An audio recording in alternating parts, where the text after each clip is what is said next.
அம்மாவையும் எங்க ஆதிக்கடவுர் பரம்பரை மானத்தையும் பார்வதி தான் காப்பாத்தி கொடுத்துருக்கா. பார்வதி நல்லபடியா பாத்துக்கோங்க.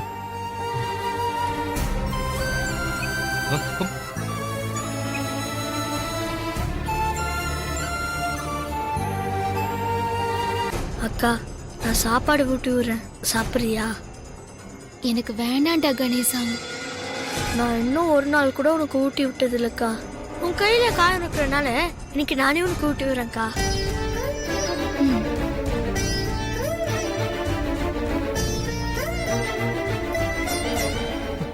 என் பொண்ணால அம்மாவுக்கும் அவங்க பரம்பரைக்கும் தலைகுனிவு வந்துடக்கூடாதுன்னு தான் என் மனசை கல்லாக்கிக்கிட்டு விஷம் கலந்த சாப்பாட்டை கொடுத்து கொள்ள பார்த்தனே.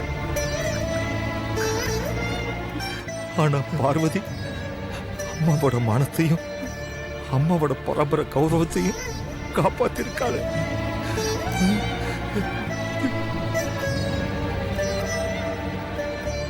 அவ சாப்பிட்டிருந்தா என்ன ஆயிருக்கும்?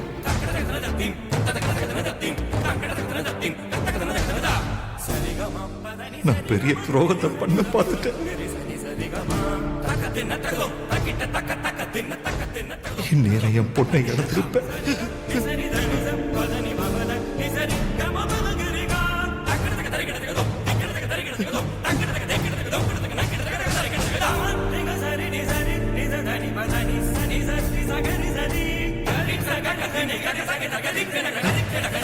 பார்வதி,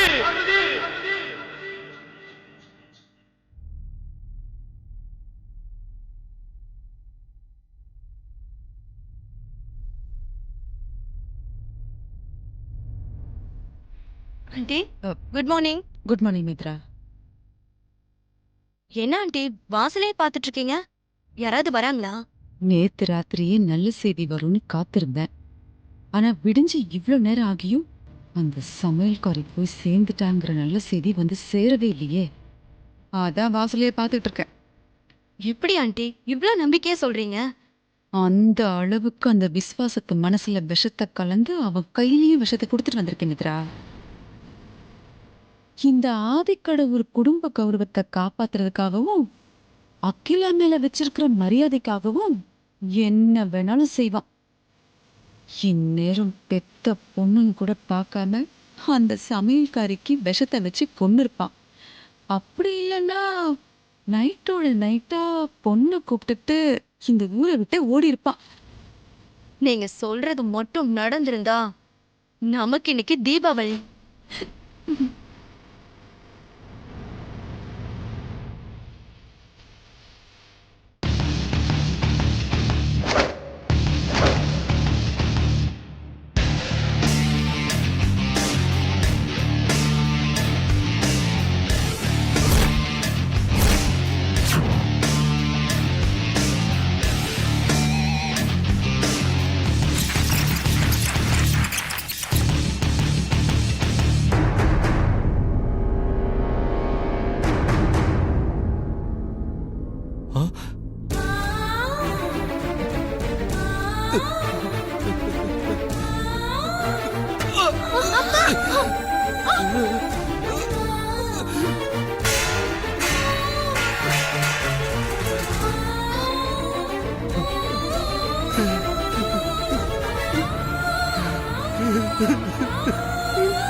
அப்பா, அப்பா, ஏன்பா சாப்பாடு தட்டி விட்டீங்க? அக்காக்கு நான் சாப்பாடு ஊட்டி விட கூடாதா?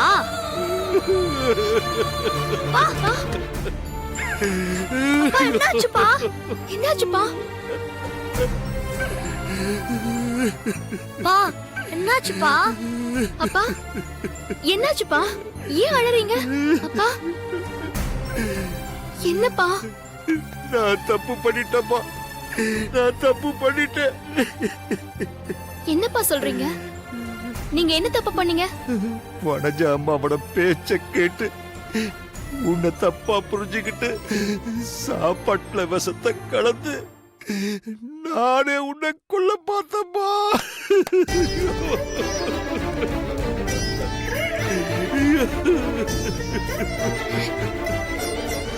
பா, என்னப்பா சொல்றீங்க? சாப்பாட்டுல விஷம் கலந்து அக்கா கொல்ல பாத்தீங்களா? ஆமாடா கணேசா, நான் பாவிடா. பெத்த பொண்ணு கூட பார்க்காம உங்க அக்காவை கொல்ல பார்த்த பாவிடா நானு. ஏன்பா இப்படி பண்ணீங்க? அக்கா மேல அப்படி உங்களுக்கு என்னப்பா கொலவரி? வனஜாமா சொன்னதை வச்சோம், அவங்க காட்டின ஆதாரத்தை வச்சோம் உங்க அக்கா பொய் சத்தியம் பண்ணிருக்கான்னு நான் புரிஞ்சுக்கிட்டேன்டா. உங்க அக்காவால அம்மாவுக்கும் அம்மா குடும்பத்துக்கும் தலைகுடிப்பு வந்துடக்கூடாதுன்னு தான் சாப்பாட்டுல விஷத்தை கலந்து உங்க அக்காவை கொல்ல பார்த்தா.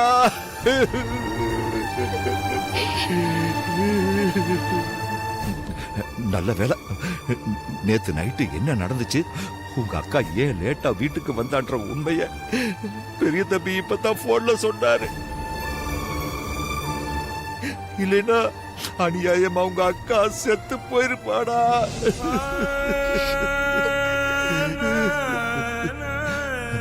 ஒரு பக்கம் என் மனசுக்கு நிம்மதியா இருந்தாலும் இன்னொரு பக்கம் பயமா இருக்குடா. ஏன்பா ஏன் இப்படி சொல்றீங்க? உன்னோட பெட்டியில பெரிய தம்பியோட சட்டையை பார்த்தம்மா.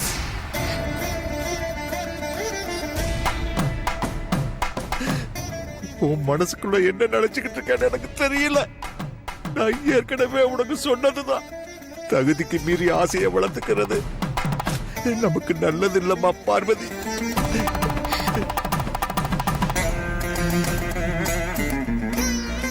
அப்பா, அது அன்னைக்கு அக்காவோட தாவணியில தீ பிடிச்சி எரிஞ்சப்போ அக்காவோட ஜாக்கெட் கிழிஞ்சு போச்சுப்பா. அதனாலதான் அக்கா அந்த சட்டையை எடுத்து போட்டுட்டு வந்தது. டேய், நீ வாயை மூடிக்கிட்டு பெரிய மனுஷன் மாதிரி பேசிக்கிட்டு இருக்காத. பார்வதி, பார்த்து நடந்துக்கோமா, நான் அவ்வளவுதான் சொல்லுவேன். சரி, நீ போய் பாடு, நான் அதை போய் எடுத்து வச்சுட்டு வந்துடுறேன்.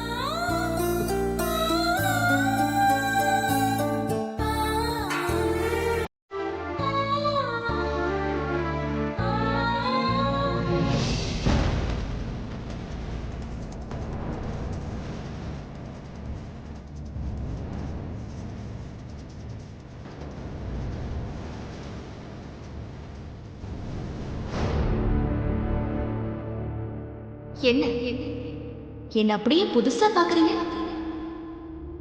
நான் இன்னைக்கு வரமாட்டேன்னு நினைச்சு சந்தோஷப்பட்டிருக்கீங்க. வந்ததும் என்னை பார்த்து அதிர்ச்சி ஆயிட்டீங்களா? என் ஆண்டவன் சோதிக்கும், ஆனா கைவிட மாட்டேன். உங்களுக்கு நிறைய கொடுப்பான், ஆனா கடைசியில கைவிட்டுருவேன்.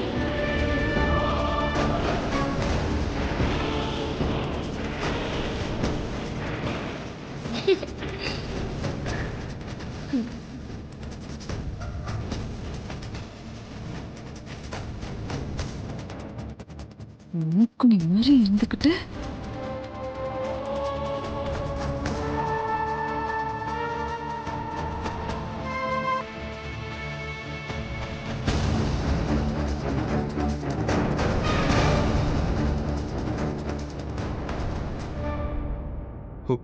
உங்க பேச்சை கேட்டு அநியாயமா என் கையால என் பொண்ணை கொல்ல பார்த்தேன். நல்ல வேளை அப்படி எதுவும் நடக்கல. என்ன சொல்ற சுந்தரம்? உன் விசுவாசம் என்னாச்சு?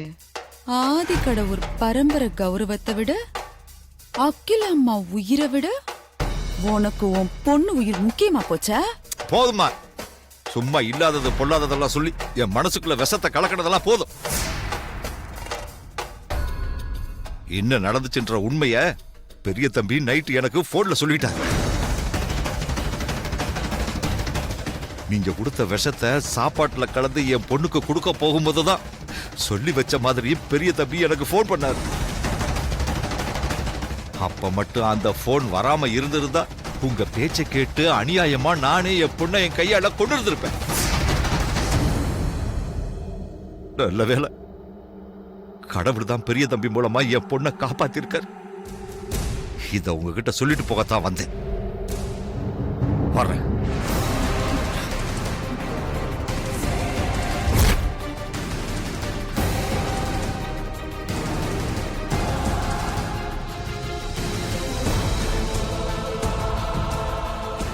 இந்த ஆதி ஒரு ஃபோன் பண்ணி என் மொத்த பிளானையும் கெடுத்து வச்சிருக்கான். இல்லைன்னா இந்நேரம் அந்த சமையல்காரிக்கு சங்குதான். இருக்கட்டும், எங்க போயிட போறா? அவளுக்கு சீக்கிரமே சங்கு ஊதுறேன்.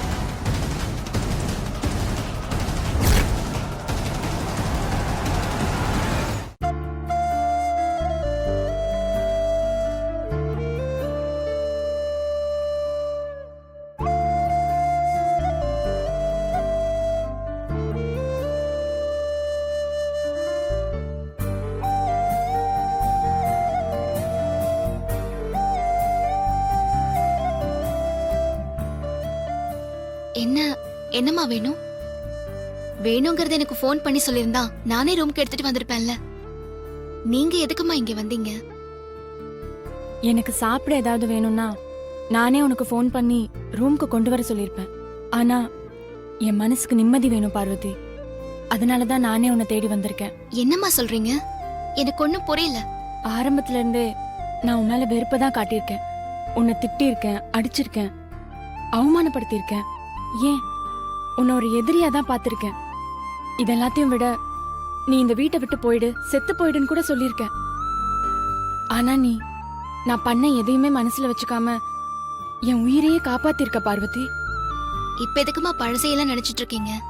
நான் அதையெல்லாம் அப்பவே மறந்துட்டேன். நீங்க இந்த வீட்டோட 2வது மருமக. உங்களுக்கு ஒண்ணுன்னா என்னால எப்படி வேடிக்கை பார்த்துட்டு இருக்க முடியும்?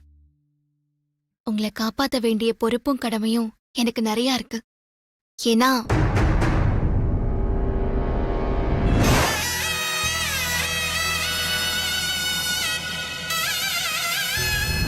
நான் இந்த குடும்பத்தோட மூத்த மருமகள். இந்த குடும்பத்தோட விசுவாசமான ஒரு வேலைக்காரி. மத்தவங்களுக்கு வேணா நீ வேலைக்காரியா தெரியலாம், ஆனா எனக்கு நான் கையெடுத்து கும்பிட வேண்டிய கடவுள் பார்வதி. என்னம்மா இது? நீங்க போய் என்ன கையெடுத்து கும்பிட்டுக்கிட்டு வேண்டாம்மா இதெல்லாம். தப்பில்ல பார்வதி. இப்ப நான் இங்க நின்னு பேசிக்கிட்டு இருக்கேன்னா அது உன்னாலதான். நீ என் உயிரை மட்டும் காப்பாத்தல, அருணுக்கும் எனக்கும் இருக்கிற உறவையும் காப்பாத்தி கொடுத்திருக்க. உன்னால எனக்கு இப்ப ஒரு புது வாழ்க்கை கிடைச்ச மாதிரி இருக்கு. நான் புது மனுஷியா மாறி இருக்கேன் பார்வதி. இதுக்கு காரணமான உன்னை என் வாழ்க்கையில ஒரு நாளும் மறக்க மாட்டேன். இனிமேல் நம்ம 2 பேரும் நல்ல ஃப்ரெண்ட்ஸா இருப்போம். கை கொடு பார்வதி.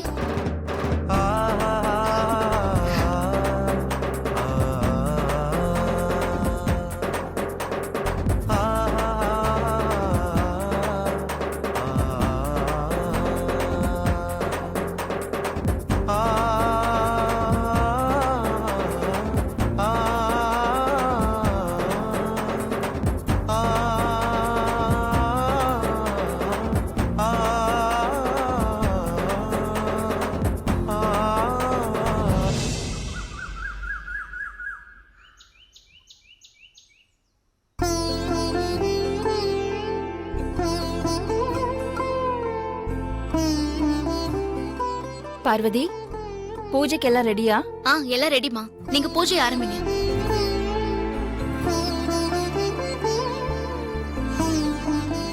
உட்கார் மித்ரா.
இப்போதைக்கு நீ நெத்தியில மட்டும் குங்குமம் வச்சுக்கோ. முறைப்படி உனக்கு கல்யாணம் நடக்கட்டும். ஆதி கையால உன் கழுத்துல தாலி ஏறினதுக்கு அப்புறம் என்ன மாதிரி தாலிலையும் வகுட்லயும் நீ குங்குமம் வச்சுக்கலாம். சரி, நெத்தியில வச்சுக்கோ.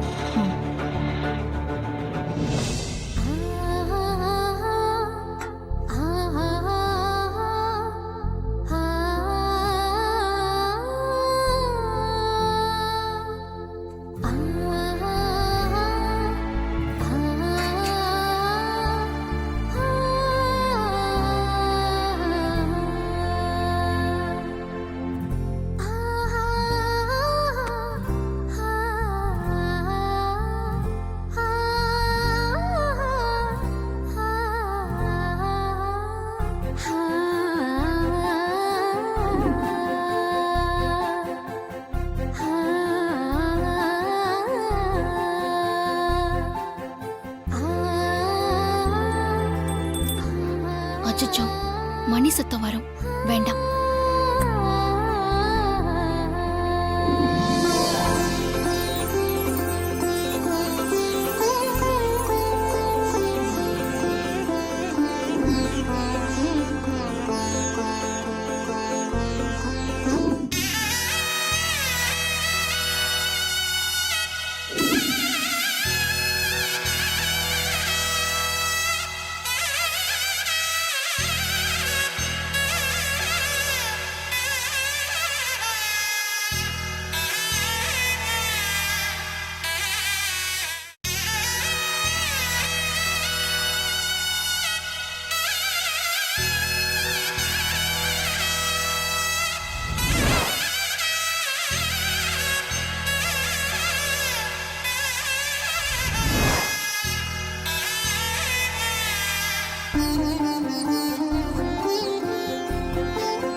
பார்வதி,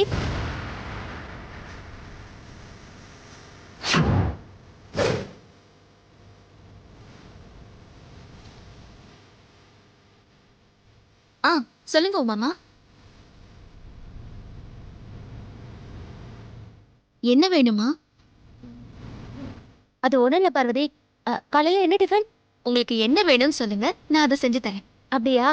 எனக்கு கேரட் தோசை வேணும், கொஞ்சம் நெய் போட்டு முறு முறுன்னு.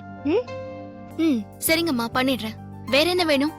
இப்போதைக்கு இது போதும் பார்வதி, சாப்பிட்டதுக்கு அப்புறம் பாத்துக்கலாம். சரிங்கம்மா.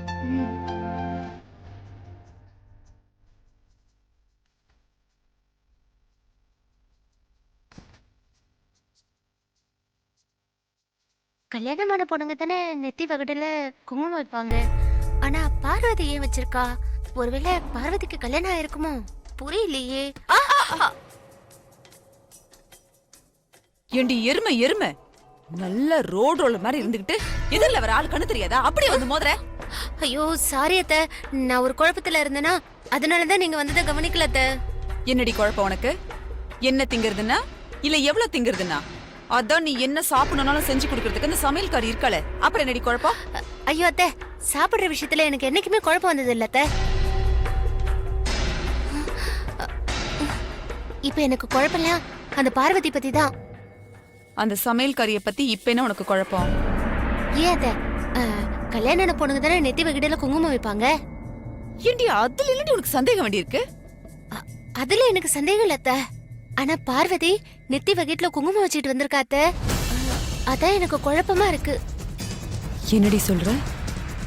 அந்த சமையல்காரி நெத்தி வகுட்டுல குங்குமம் வச்சிருக்காளா? நான் நல்லா பார்த்தேன் அத்தை. பார்வதி நெத்தி வகிட்ல குங்குமம் வச்சிருக்கா. அதை பார்த்து குழப்பத்துல தான் நான் வந்துட்டு இருந்தேன். அதனாலதான் உங்க மேல தெரியாம மோதிட்டேன் அத்தை.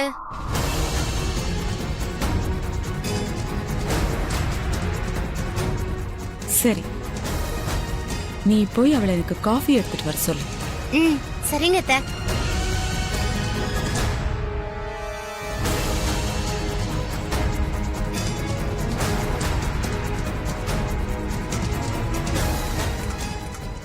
பார்வதி, சொல்லுங்க உமாமா.